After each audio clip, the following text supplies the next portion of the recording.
کہا تھا ایک اعتراض ہمیں بہت لوگ کرتے ہیں، اس اعتراض کو سمجھ لیں، آپ کے فہم میں کمزوری نہیں ہونی چاہیے۔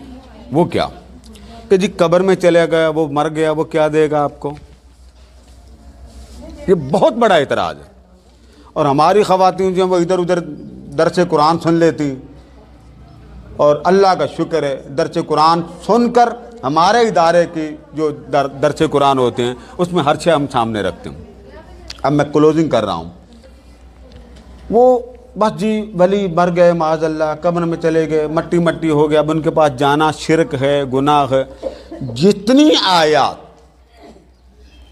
بتوں پر نازل ہوں کہ بتوں سے شفاعت مانگنا، بتوں سے مدد مانگنا، بتوں سے تعاون مانگنا، بتوں سے اپنے لیے مدد مانگنا، بتوں کو شفیع بنانا، یعنی قرآن مجید میں جو آیات اللہ پاک نے بتوں پر نازل کی کہ ان کے پاس جانا، وہ مردہ ہیں، وہ مجسمے ہیں، وہ لکڑی کے بنے ہیں، پتھر کے بنے، تو اللہ نے ان آیات کو تو نازل کیا تھا مشرکوں پر۔ کن پر نازل کیا تھا؟ جو شرک کرتے ہیں۔ اب لوگ کیا کرتے ہیں؟ وہی آیات جو مزارات پر جاتے ہیں ان پہ فٹ کر دیتے ہیں۔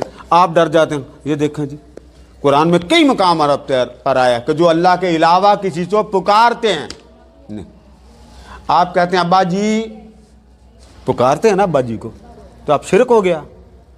آپ کہتے ہیں بیٹے کھانا کھا لو، پکارتے ہیں نا۔ آپ کہتے ہیں باجی، تو اگر یہ شرک ہے تو پیچھے تو بچتا ہی کچھ نہیں۔ وہ پکارتے تھے بتوں کو۔ اب بتائیں، آپ کسی مردہ یا یہ جو بت لگے ہوتے ہیں، ڈیکوریشن پیس ہوتے ہیں جہاں جس کے اوپر کپڑا ڈالا ہوتا ہے نا بیچنے کے لیے، کبھی آپ کہتے ہیں میری بات سن جی؟ اب عقل ہے نا، تو آپ کو پتہ ہے یہ تو مردہ ہے، یہ تو مجسم ہے، اس کے اندر تو شے کوئی نہیں۔